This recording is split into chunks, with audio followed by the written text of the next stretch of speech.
Bon, c'est parti pour le tailgate de Blaze.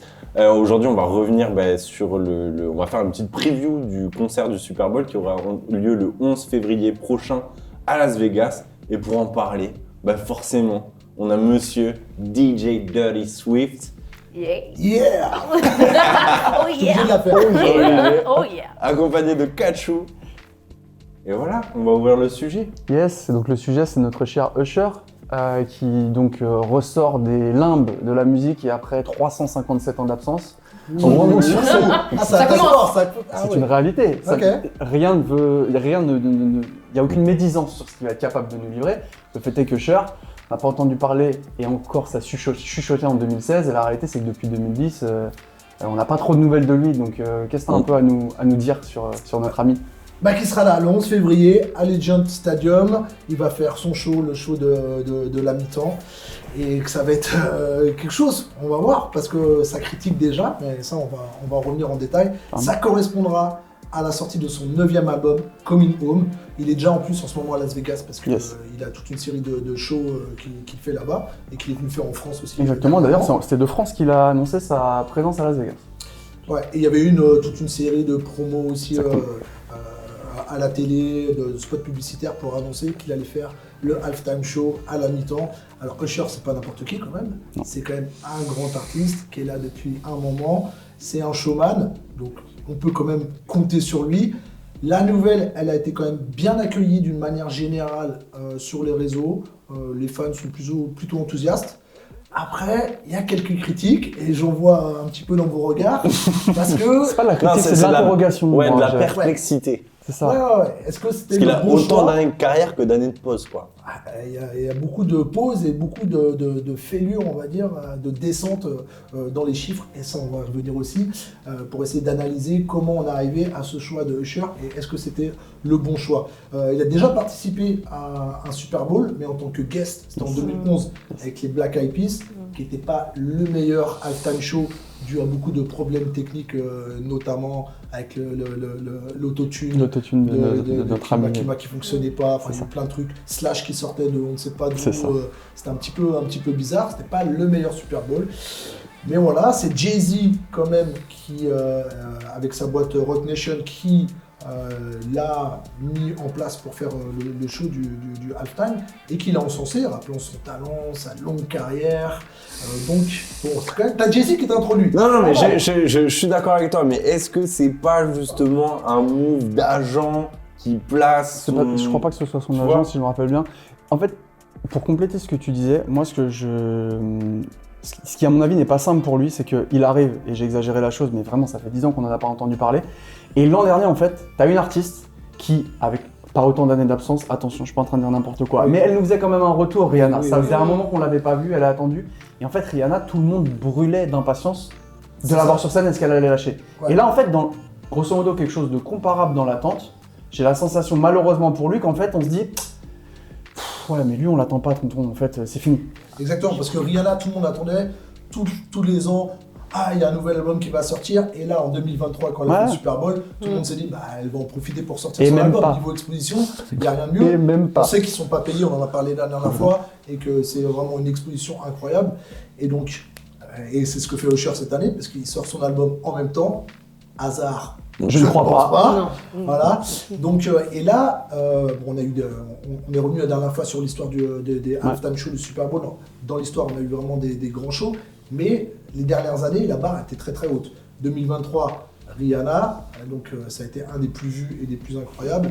2022, le fameux Dr. Dre, Snoop, 50 Cent, Eminem, Kendrick Lamar, Mary J. Blige. The Weeknd, même si ça n'a pas su qui a marché le plus en termes de... Mais chez Blaze, on a aimé. Oui, chez Blaze, vous étiez tous d'accord pour dire que c'était un des meilleurs shows. Avant que j'arrive, parce que je suis désolée, mais moi je suis pas d'accord avec ça. Moi non plus, je n'étais pas Sergio, dédicace, je suis pas d'accord. Mais E3, avec Sergio... ça nous a plu en fait. Ça nous a beaucoup plu. C'est ultra subjectif en même temps. Et 2020, Shakira, Jennifer Lopez, qui a été celui-là justement en termes de chiffres, le plus vu. Et on va parler chiffres justement pour rappeler quand même qui est Usher et sa carrière. Donc premier album c'est 1994, album éponyme, donc qui se vend à 500 000 exemplaires. 97 My Way 7,45 millions, ça commence à devenir sérieux. En 2001 8701, je le dis à la française, 7,4 millions, à peu près pareil. Mais là où il explose, c'est 2004 avec les tubes comme Ye, évidemment, avec Lil Jon et Ludacris, incroyable, qui seront là ou pas, je sais pas, on verra. Il n'y a pas annoncé de guest, on sait pas ce qu'il va. Tu vois, en fait, tu me le dis, j'ai le sourire et finalement je suis heureux, c'est mon lycée qui revient là. Tu vois, j'ai envie de le voir. Non, c'est vrai. Jusqu'à aujourd'hui, bah oui. Moi qui suis en DJ, qui nous passe tout le temps, ça continue à cartonner, tu balancier à n'importe quel moment de la soirée. Les anciens, les nouveaux sont tous d'accord, ça met tout le monde d'accord. Et donc, l'album Confession 2004, là ça devient sérieux, 15,5 millions d'exemplaires. Donc 10 millions juste... Non mais c'est un client, c'est sûr. Depuis, c'est un peu la chute. Quand même. C'est ça. Eraston 2008, 2,2 millions. Raymond versus Raymond 2010, 2,1 millions. Ça reste honorable dans un marché de la musique qui était en plus en crise. Mais là, Looking for Myself 2012, là on passe à 850 000 exemplaires. Et surtout, le dernier où il n'y avait plus de hits, plus rien du tout, Hard to Love 2016, 160 000 exemplaires. Je te rends compte que 160 000, Blaze, en 3 épisodes, on fait plus. Ouais. Donc ça fait longtemps qu'il n'a pas eu de hit, tu vois. Donc on parle de Yeah, You Remind Me, Burn, You Got It Bad, tout ça, ça remonte à quand même beaucoup d'années. Peut-être ce dernier hit, ça remonte à 2008, peut-être Oh My God 2010. Avec ce que j'avais dit, 2010 avec les Black Eyed Peas, ça fonctionne encore. Parce que ce qu'on peut pas leur retirer, c'est qu'à cette époque-là, là je reviens dessus, mais... Enfin, Usher, il fait partie de ces pionniers du moment où le R&B était du R&B, ce que je vais appeler respectable, entre guillemets, même si je crache pas sur ce qui se passe aujourd'hui, mais c'était le beau R&B, historiquement, je trouvais. Oui, bien sûr. Et en fait, il a compris que ça, c'était fini, et on peut pas lui retirer quelque chose, c'est qu'il a su se réinventer. En fait, il est allé justement, il finit sur l'électro. Si, parce que quand sonorité très électro. Oui, mais il y avait déjà même sur Ye. Qu'il a pris en marche, c'est pas lui qui l'a... Je dis pas qu'il la ramène, mais il a su glisser vers là. Il a pris un peu le train, il a pris un peu le train en marche. C'est vrai que bon, le R&B ça marche un petit peu moins, ça commence un petit peu à revenir, donc c'est peut-être le moment pour lui, parce que les gens, depuis quelques années, c'est que, enfin depuis 2013, c'est que trap, et puis même le rap pur, comme on disait avant, mais ça commence à revenir, et même il y a plein de morceaux à l'ancienne qui commencent à revenir dans les soirées, les gens en demandent et tout, donc c'est peut-être le bon moment pour lui de revenir. Est-ce que c'est le bon moment pour lui de faire le Super Bowl? Ça, on sait en pas. fait, avec ce que tu dis, est-ce que c'était pas le bon client pour le Super Bowl, genre en 2009? Toi, moi, je pense que oui, parce que tonton Usher quand même. Là, effectivement, faut pas oublier que pour moi, le halftime, c'est le but justement, c'est de pouvoir ressusciter des souvenirs. Des fantômes. Déjà, la difficulté. Elle a dit ressusciter, bien sûr. Non, mais après, non, je ne dis pas. On te laisse y aller. Non, genre, tu sais, la vie. Non, je ne dis pas qu'il a des grosses actus, etc. Maintenant, je pense que Usher, là où le choix est plutôt judicieux, c'est simplement qu'il va nous sortir même un You Remind Me, son album Confession. Il a des titres avec les Guetta, etc. Le but, c'est de toucher le monde entier au final. Et il a qu'un quart d'heure. Et c'est là. Il a qu'un quart d'heure, donc au final, ça peut marcher. Je pense pas après, parce que là, il a eu quand même sa dernière tournée qui a super bien fonctionné. Alors oui, comme tu l'as dit, en plus, Las Vegas, il y était déjà avant. Sincèrement, il a fait un show, il a réussi à confirmer quand même que Usher est toujours en vie. Donc on parle de ressusciter, on va dire ressusciter, mais c'est Jésus. Non, et puis Céline Dion aussi a son show à Vegas, dans le fond.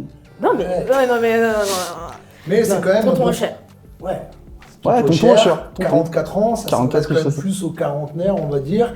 Surtout que c'était pas le premier choix. Oui, c'est vrai. C'est ça aussi qu'il faut dire. C'est-à-dire que la NFL l'a proposé à Taylor Swift, qui a refusé parce qu'elle était trop occupée. Et ça aurait été super dingue, vu ce qui se passe maintenant avec les Chiefs au Super Bowl. Kelsey, qui est quand même son boyfriend, et on la voit à chaque match, elle est là. Ça aurait été incroyable. On voit plus qu'elle. On voit plus qu'elle.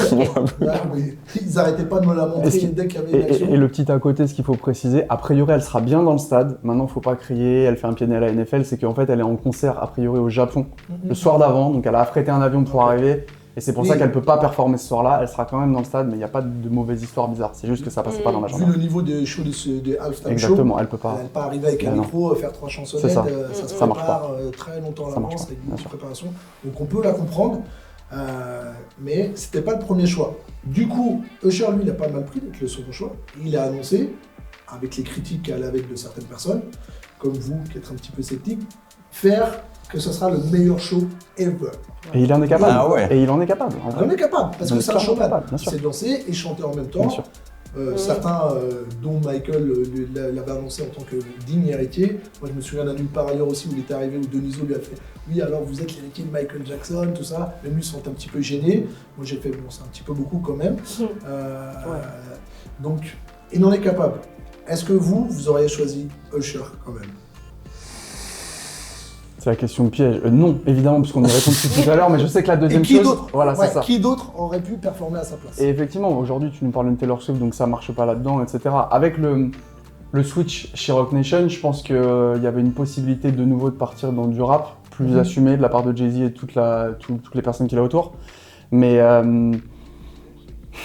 Jay-Z est attendu a priori pour des années potentiellement sur des années suivantes, donc je peux pas te le citer là. Moi, un gars que j'aurais toujours... Et je défrais la chronique, aujourd'hui ça fonctionne pas. Un gars que j'aurais toujours voulu voir concert du Super Bowl, c'est Kanye. Pour moi, Kanye aurait dû être le premier rappeur, parce que c'est quand même un rappeur, à rentrer sur la scène du Super Bowl parce qu'il était quand même capable de rassembler. Je pense qu'il fait partie de ces artistes qui ont permis de rendre le rap... On parlait beaucoup de R&B à l'époque, et c'est un avis, tu me corriges bien entendu là-dessus, mais parce que le R&B, on avait le droit de l'écouter. Le rap, c'était sale, c'était gangster, machin, etc. Et je trouve que Kanye, il arrive avec quelque chose de... Il démocratise ce rap, et on l'accepte. Aux US d'abord et à travers le monde derrière. Il a créé des ponts avec d'autres cultures, dont la culture de la mode, il a ouvert plein de choses. Quand l'autotune, c'est lui qui l'a un petit peu... même complètement. Il y a eu T-Pain avant dans les années 2000, mais lui, il a vraiment démocratisé jusqu'à décomplexer tout le monde. Exactement, et c'est exactement ça, décomplexer tout le monde comme tu le dis. Et je trouve que finalement, ce gars qui est un artiste pour moi incroyable, complètement perché avec des excès, et on va pas discuter du bien ou du mal de Kanye aujourd'hui, mais ouais, moi j'aurais aimé voir ce gars-là. Maintenant, là, c'est impossible, il est plus que grillé de chez cramé.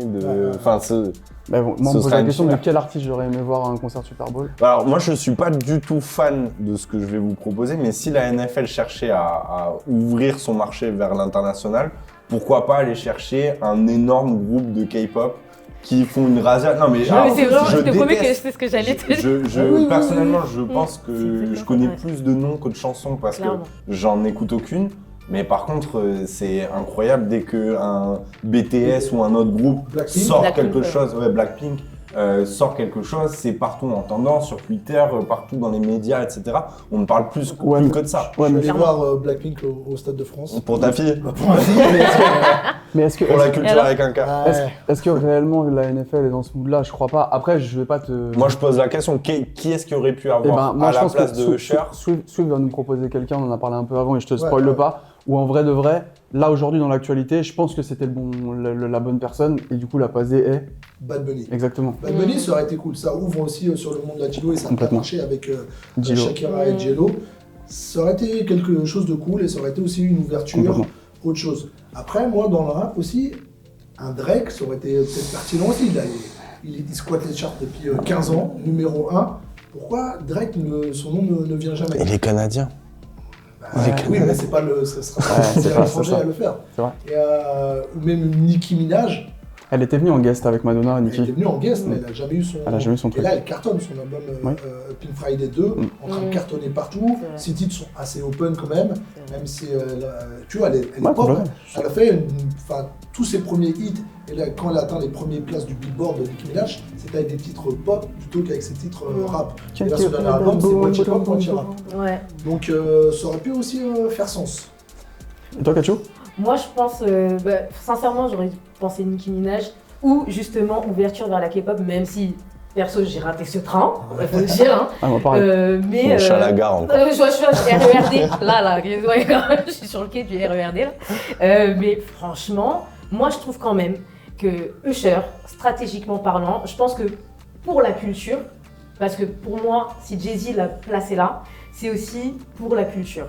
Historiquement, je pense après un Dr. Dre, 50 Cent, etc. Et en plus, vous pouvez me dire, franchement, sincèrement, Est-ce qu'ils ont fait vraiment le show est iconique, mais est-ce qu'ils ont dansé, est-ce qu'ils ont, tu vois? Non, pas du tout. Kendrick a tué le truc. En termes de show pur, c'était pas la folie. C'était les danseurs qui étaient là pour ça. Kendrick, on a kiffé, surkiffé. Ouais. Mais je peux vous dire, attendez-vous à avoir une belle surprise. Vous allez vous revoir, je pense, au lycée, dans les afters, les après, je ne sais pas de quelle génération vous êtes. Mais moi, sincèrement, je me dis, You Remind Me. Mais déjà, je pense qu'il m'a perdu, sincèrement. Et pourtant, je suis pas une super grande fan. Mais Usher, pour moi, ça va toucher la corde sensible, ça va rappeler des sonorités, ça va remettre le R&B au centre et justement essayer de faire en sorte de le remettre sur le devant de la scène. Et sincèrement, le show qu'il a fait, moi, j'y suis pas allée parce que 200 €, 300 € la place. 400 €, ouais, c'était, mais je crois les gros, c'est ça, 450. C'était très cher. C'était trop cher pour moi. J'ai attendu une invitation que je n'ai pas eue. C'est pour ça qu'elle est venue dans Blaze, en fait. C'est qu'elle voulait choper des accrètes de presse. C'est ça, ouais, voilà. Non, pas du tout. Mais franchement, je pense que ça reste quand même un choix stratégique et je pense que ça va. Je pense qu'on va avoir une belle surprise. Mais sinon, ouais, je suis d'accord avec toi, la K-pop, j'aurais dit Blackpink, mais parce que c'est le seul que je connais. Je vois clairement pas la NFL faire ça. En tout cas, pas maintenant. Pas maintenant, mais ça pas maintenant, mais ouais. Peut-être. Et moi, j'ai une petite question, c'est quel titre, parce que donc, toi, tu parles de You Remind Me, je suis un peu dans ton train, quel titre vous avez envie lequel il doit absolument apporter? Yeah. C'était sûr. Toi, t'as envie d'entendre quoi? Yeah, moi, pour moi, c'est le plus iconique et ce qui va vraiment mettre tout le monde d'accord. Surtout s'il ramène Lil Jon et Ludacris. Et Luda. Ouais, ça peut être vraiment d'accord. Luda, j'avais pas pensé. Bah oui. Moi, je trouve en tout cas que c'est un excellent move pour relancer sa carrière. Parce que si tu me dis que son album de 2016 fait combien, tu nous as dit 850 000 160 000. Il faut laver l'affront et ça va vraiment être son moyen. Tu vois, après, là en gros, tu ratisses large avec un Super Bowl et c'est vraiment pas le show dans lequel tu te réinventes. Pour moi, un artiste, il doit se mettre en risque et il doit se réinventer d'album en album, que ça marche ou pas. Du coup, qu'est-ce qu'il va y avoir après comme gap entre la proposition qu'il va nous faire dans le show, puis après son album? Parce que s'il retourne à ses sonorités de 2005-2010, j'ai peur que ça marche pas. Après, j'ai hâte et moi, j'attends qu'un truc. J'ai adoré Usher quand j'étais au collège, pour le coup, pour moi. Mais je serais le premier content à me dire, en fait, c'était un show de ouf. Je serais ravi de ça. Je suis sceptique. Après, là, il a fait un peu de bruit de toute façon, parce qu'il a posté déjà 2 morceaux de son nouvel album, dont un avec 21 Savage, là, qui était pas mal d'ailleurs. 21 Savage, c'est un joueur de flag football qui sera au Pro Bowl la semaine prochaine. On va le croiser. C'est incroyable. Yes. Et il nous a fait un gros buzz aussi, Usher, pour revenir là-dessus, avec son clip là, avec Mercedes de nos amis. That's it. Keke Palmer. Ça. Ouais, c'est ça Keke Palmer. Un petit peu, voilà, donc il recommence à faire du bruit, il va dans le buzz, il fait le job qu'il faut. Et effectivement, il faut lui souhaiter qu'en fait, il arrive à faire un show incroyable, qui fasse que les gens arrivent là-dessus. Ok. Et pour l'année prochaine, apparemment, on part direct sur 2025, allons-y. Apparemment, c'est ça. Jay-Z lui-même. Jay-Z serait chaud de venir à la Nouvelle-Orléans pour poser. Et là... Ça va être quelque chose. Et là, ça serait ouf. Et on y sera. Moi, oui. Comme ça, je pourrais voir Jay-Z pour la 5e fois de ma vie. Excusez-nous, mais... Non, je suis un gros kiffeur de... Enfin, j'aime beaucoup Jay-Z, donc ce serait chouette. Je trouve que c'est pas le meilleur en live. On en a déjà parlé. Mais bon. Ça serait pareil, comme pour Dr. Dre et compagnie. Pour la culture, ça serait vraiment incroyable. Ce serait fou. Ça montre aussi une ouverture de la NFL sur un genre plus hip-hop, parce qu'ils l'ont refusé pendant très très longtemps, à part des guests par-ci par-là, tu vois. De toute façon, confier maintenant le show directement à Roc Nation, ça montre que déjà le gap est passé, quoi. C'est vrai. Et ça, c'est ok. Et à l'inverse, à un moment, il s'agira de réélargir et de changer un peu les couleurs musicales pour le bien de tous. Ouais, après, c'est peut-être aussi, bon, on rentre dans un débat plus philosophique, mais tu prends la tournure qu'a pris la NBA il y a 20 ans sur ce côté qui aujourd'hui marche beaucoup, elle a été très hip-hopée, j'ai envie de dire, quand Allen Iverson arrive avec ses locks, ses trucs très, très, très larges, etc., et du rap partout, c'était pas dans les codes. Le dress code NBA arrive à partir de ce moment-là parce qu'Iverson fait entre guillemets n'importe quoi sur la culture trop hip-hop, mais en revanche, ils sont allés catcher un public très large, ce qui fait qu'aujourd'hui, c'est worldwide la NBA, clairement. Ce que la NFL a le pouvoir clairement de faire, on doit y aller petit à petit. Donc peut-être que c'est un passage et d'ailleurs, qui est obligatoire. Mais Taylor Swift, ça nous semble nous logique que ce soit elle qui était invitée en premier et tout. Et nous en France, on ne connaît pas Taylor Swift. Bah Taylor Swift, on est incapable de chanter un de ses titres comme ça directement. En tout cas, nous en plateau, peut-être que vous chez vous, vous l'avez, mais. Mais nous, on a fait le jeu tout à l'heure, on disait. Non, Taylor Swift, c'était le buzz avec Travis Kelce en fait. C'est là où ça fonctionnait, même pour nous français, mais ça aurait pas été sur du côté artistique ou musical. C'est top 1 Spotify, hein. Taylor Swift, hein, c'est numéro 1 Spotify. Bah ouais, des Grammy, des documentaires Netflix, Prime Video, Disney, enfin. Mais ce qu'il y a de certain pour lui et pour revenir à Usher, c'est que tu parles de Spotify et ces choses-là, très probablement que le lundi, à voir à lui si ça perdure, et le lundi, le mardi et le mercredi qui vont suivre le Super Bowl, le numéro 1, normalement c'est pour lui. Et il fera pas 160 000 ventes de son prochain album. On lui souhaite. Oui, je pense que c'est comme ça qu'on va conclure cette séquence du Tailgate. Donc dites-nous en commentaire ce que vous pensez de ce choix de Usher et qui est-ce qu'on aurait pu mettre à la place. Je pense qu'on a vu un petit éventail d'artistes qui auraient pu faire le job, mais on attend forcément vos avis en commentaire. Pensez à vous abonner, parce que Blaze, c'est un média autofinancé, indépendant. On est tous bénévoles autour de ce plateau, donc un moyen de nous soutenir, c'est juste de s'abonner, tout simplement, de nous envoyer de l'amour, de la force. Et nous, on se retrouve au Super Bowl. Il y aura une soirée Musketeers au Panam Brewery, donc qui veut vient, on sera ravis, on aura sûrement un plateau à confirmer, mais d'ici là, merci Kachou, merci Taylor Swift et Tristan, encore une belle émission.